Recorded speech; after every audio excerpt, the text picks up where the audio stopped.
Good morning everyone. आज हम पढ़ेंगे भारत का संविधान और इस वीडियो में मैं आप लोग को बताऊंगी कि भारत का संविधान कैसे बना। प्लीज़ वीडियो को पूरा देखिए और चैनल को सब्सक्राइब, लाइक और शेयर ज़रूर कीजिए। प्लीज़ शेयर कीजिए। तो यहाँ पे देखिए हम शुरू कर रहे हैं। भारत का संविधान। भारत का संवैधानिक विकास। भारतीय संविधान का निर्माण किसी निश्चित समय पर नहीं हुआ, वरन यह क्रमिक विकास का परिणाम है। मतलब भारत का संविधान किसी एक ही टाइम पे नहीं बन गया, ये धीरे धीरे उसमें रूल बनते गया और पूरा फिर बना, जो ब्रिटिश शासन के दौरान धीमी गति से हुआ। भारत के संवैधानिक विकास के इतिहास को हम दो भागों में विभक्त कर सकते हैं। पहला ईस्ट इंडिया कंपनी के शासन के अंतर्गत, दूसरा ब्रिटेन की सरकार क्राउन के शासन के अंतर्गत। भारत में ब्रिटिश 1600 ईस्वी में ईस्ट इंडिया कंपनी के रूप में व्यापार करने आए। जिस समय तक ईस्ट इंडिया कंपनी का शासन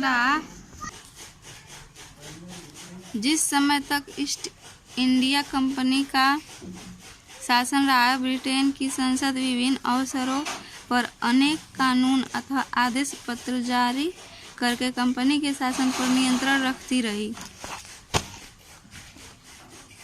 और सबसे पहले 1773 का रेगुलेटिंग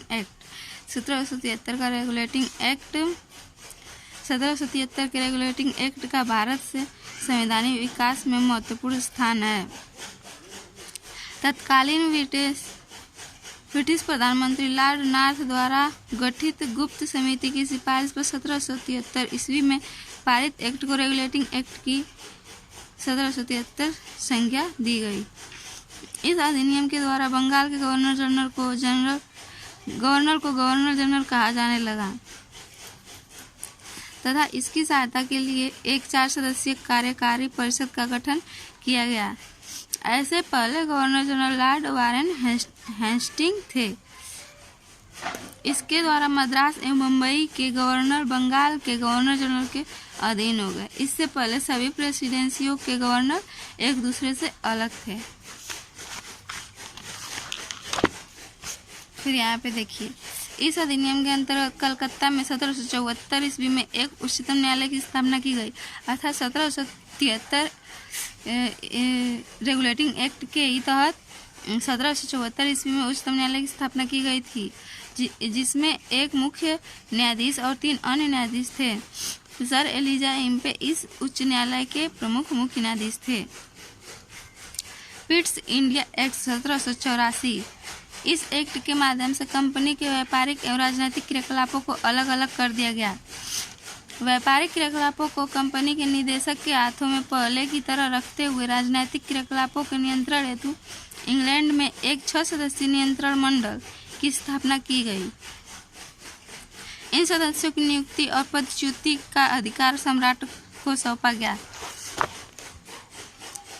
6 सदस्यों में से एक चांसलर ऑफ एक्सचेकर, एक राज्य सचिव एवं 4 व्यक्ति प्रीवी काउंसिल के सदस्य होते थे। इस प्रकार अब भारतीय उपनिवेशक के 2 शासक थे, पहला कंपनी का निदेशक बोर्ड और दूसरा नियंत्रक मंडल के माध्यम से सम्राट। इसी अधिनियम के तहत भारत में कंपनी के अधीन क्षेत्र को पहली बार ब्रिटिश आधिपत्य का क्षेत्र कहा गया तथा ब्रिटिश सरकार को भारत में कंपनी के कार्यों एवं इसके प्रशासन पर पूर्ण नियंत्रण प्रदान किया गया। उम्मीद है कि आप लोग को ये वीडियो अच्छी लगी होगी। प्लीज़ वीडियो को लाइक शेयर ज़रूर कीजिए। Thank you.